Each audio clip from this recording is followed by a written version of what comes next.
অনেকদিন পরে, ঠিক অনেকদিন পরে না, অনেক বছর পরেই বাগেরহাটে যাচ্ছি। বাগেরহাটে যাব হচ্ছে ষাট গম্বুজ মসজিদ প্লাস হচ্ছে খান জাহান আলী মাজার। তো আজকে ছিল হচ্ছে শুক্রবার, আর যাওয়ার উদ্দেশ্য ছিল হচ্ছে আমার একজন এক্স কলিগ রংপুর থেকে আসছে, রশদ ভাই, আমার খুব পছন্দের একজন মানুষ। তো উনি খুলনাতে আসছে, খুলনা ঘুরবে। তো উনি রেল স্টেশনে, ওনার সাথে আমার মানে ফার্স্ট দেখা হয় খুলনা স্টেশনে। সেইখান থেকে উনি জাস্ট হালকা একটু ফ্রেশ ট্রেশ হয়ে হচ্ছে, যেহেতু শুক্রবার ছিল, উনি পৌঁছাইছিল সকালে। তারপরে হচ্ছে আমরা খুলনা থেকে রওনা দেই বাগেরহাটের উদ্দেশ্যে। তো বাগেরহাটের সুন্দর রাস্তা দেখতে দেখতে আমরা চলে যাচ্ছিলাম বাগেরহাটের দিকেই। এখন আমরা অবশ্য বাগেরহাটের মধ্যেই আছি। আর হচ্ছে ভিডিও ওইভাবে আসলে করা হয় নাই, যে কারণে হচ্ছে একদম মানে শুরু থেকে ভিডিওগুলো নাই। তো ফাইনালি চলে আসলাম খান জাহান আলীর মাজারে। তো এখানে অনেক ভণ্ড লোকজন থাকে, যেগুলো আমরা সবাই জানি। তো এইখানে আর খুব বেশি সময় হচ্ছে আমরা নষ্ট করি নাই। এখানে টুকটাক একটু ঘুরে আর হচ্ছে দিহি দেখতেছিলাম, অনেক মানুষ ছিল, গোসল করতেছিল, আর তো শুক্রবার ছিল। এরপরে চলে আসলাম ষাট গম্বুজ মসজিদে। ষাট গম্বুজ মসজিদের পেছন দিকে যে গেটটা, ওই দিকটা থেকে হচ্ছে আমরা ঢুকছি। আর হচ্ছে আমি বাইরে ওয়েট করতেছিলাম, রশদ ভাই তখন হচ্ছে নামাজ পড়তেছিল। আমার আসলে নামাজ পড়া হয় নাই, কারণ হচ্ছে ওইভাবে আসলে পাক পবিত্র ছিলাম না। যাই হোক, আল্লাহ মাফ করুক। আমি বাইক পাহারা দিচ্ছিলাম, আর হচ্ছে উনি নামাজ পড়তেছিল। তখন বাইরে বসে একটু ভিডিও করতেছিলাম, লোকজনের চাপ টাপ একটু কম ছিল। আমি একটা চটপটির দোকানে সম্ভবত ওয়েট করতেছিলাম। এরপরে হচ্ছে দিঘির একদম, এটা হচ্ছে দিঘি বলতে হচ্ছে ষাট গম্বুজের ওইখানে যে বড় একটা দিঘি, ওই দিঘির শেষ মাথা পর্যন্ত আমরা আসছিলাম। ওইখান থেকে হচ্ছে এখন আমরা খুলনায় ব্যাক করতেছি। মাঝখানে আমরা অবশ্য লাঞ্চ করব। এখন লাঞ্চ হয়তো আমরা 0 পয়েন্টেও করতে পারি, অথবা কাটাখালীতে করতে পারি, এটা এখনও ডিসাইড করা হয় নাই। তো ষাট গম্বুজের আশপাশের রাস্তাটা অনেক সুন্দর, শুক্রবার ছিল, তার মধ্যে হচ্ছে মানুষজনও ছিল। অন্য অন্য সময় তাহলে আরও বেশি ফাঁকা থাকে, এমনিতেও ফাঁকা, বেশ ভালোই লাগতেছিল।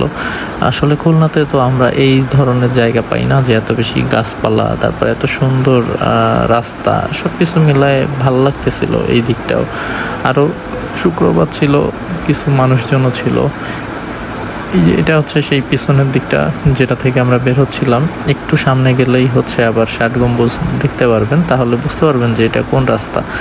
ষাট গম্বুজে যারা আসেন তারা আশপাশ সম্পর্কে তাদের একটা ধারণা আছে, কারণ হচ্ছে খুলনার মানুষজন ষাট গম্বুজে প্রায় আসে, যেটা মনে হয় আর কি আমার। এই যে ষাট গম্বুজের এই সেই জায়গাটা যেখানে আমি ওয়েট করতেছিলাম। তো এখন আবার এদিকটা থেকেই হচ্ছে বের হয়ে যাচ্ছি খুলনার উদ্দেশ্যে। তো টাটা, বাই বাই ষাট গম্বুজ। আবার কবে আসবো না আসবো জানি না, আবার কবে দেখা হবে। তো রশদ ভাই আর আসবে কিনা শিওর না, হয়তো ওনার এটাই শেষ দেখা। এরপর আমরা আবারও সেই বাগেরহাট খুলনা হাইওয়ে রুট ধরে চলে যাচ্ছিলাম। এর মধ্যে আমরা ঠিক করলাম যে আমরা কাটাখালী জিয়া হোটেলে হচ্ছে কালাভুনা খাবো, কারণ এটা হচ্ছে এটাও অনেক বেশি মশলা, বাট 0 পয়েন্টের কামরুল হোটেল বা যেগুলো আছে ওইখান থেকে একটু লাইট আমার কাছে মনে হয়।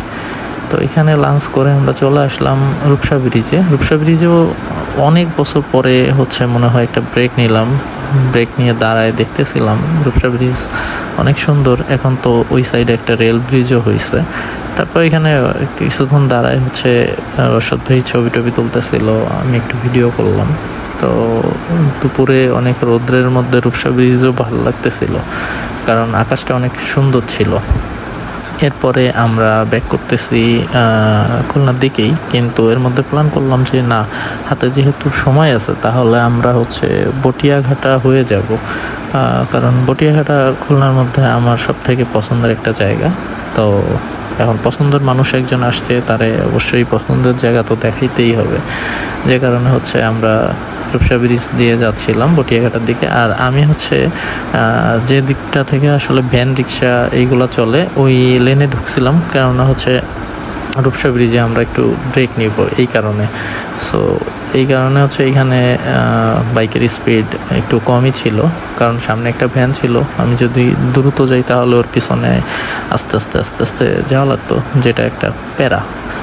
তো সুন্দর একটা জায়গা, বটিয়াঘাটা রোড, বটিয়াঘাটা ব্রিজ পার হচ্ছি। আর এই জায়গাটা অসম্ভব সুন্দর, চারিদিকে সবুজ গাছপালা, প্লাস হচ্ছে এই দিন আকাশটা এত বেশি সুন্দর ছিল যেটা আসলে বলার ভাষা রাখে না। অনেক সুন্দর একটা জায়গা বটিয়াঘাটা, রাস্তাঘাট, প্লাস বটিয়াঘাটাতে বসে থাকতেও ভালো লাগে। তো চলে আসলাম বটিয়াঘাটার ওই যে শুরুতে যে গোলপাতা গাছটা আছে ওই জায়গাটায় একটু ব্রেক নিলাম, নিয়ে হচ্ছে গোলপাতা গাছ দেখাচ্ছিলাম। উনি রশাদ ভাই ওনার জীবনে প্রথম গোলপাতা গাছ দেখলো, তো এখানে উনিও ছবি তুলতেছিল। প্লাস এখানে তো আরও সুন্দরবনের একটা ফিল আছে ছোটোখাটো, যারা সুন্দরবন কখনোই যায় নাই তাদের কাছে এটাও অনেক কিছু, আমাদের কাছে যদিও এটা আসলে কিছু না। আর গোলপাতা গাছে গোল ফলও ছিল। এরপরে হচ্ছে বটিয়াঘাটার একটা টং দোকানে চলে আসলাম, নদীর পাড়েই টং দোকানে আমরা হচ্ছে একটা ব্রেক নিলাম, নিয়ে এখানে হচ্ছে চা নিয়ে, আর এই সময় হচ্ছে নদীতে ভাটা ছিল যে কারণে হচ্ছে আমরা একটু নিচে নামলাম, নেমে এখানে দাঁড়ায় দাঁড়ায় চা খাচ্ছিলাম। আর এটা মোটামুটি ওনার কাছে একটা সুন্দরবন ফিল দিচ্ছিল। এরপরে চলে গেলাম হচ্ছে ওই যে একটা ফাঁকা মাঠ আছে যেখানে সবাই আসে, টুকটাক একটু আসে নদীর বাতাস খাওয়ার জন্য, ঠিক ওই জায়গাটায়। এই জায়গাটায় আগে হচ্ছে অনেক আসা হইতো, একটা সময় আমরা আড্ডা দিতাম এখানেও, এখন আসা হয় না, অনেক দিন পরেই আসলাম। এই জায়গাটা আগের মতো নাইও বলতে গেলে, আগে আরেকটু গাছপালা ছিল, তারপরে হচ্ছে এই জায়গাটা আগে লোকজন থাকতো না, এখন মোটামুটি লোকজন থাকে, অনেকে গোসল করে এই টাইমে, তো এই জন্য এখানে খুব বেশি একটা সময় হচ্ছে আমরা থাকি নাই।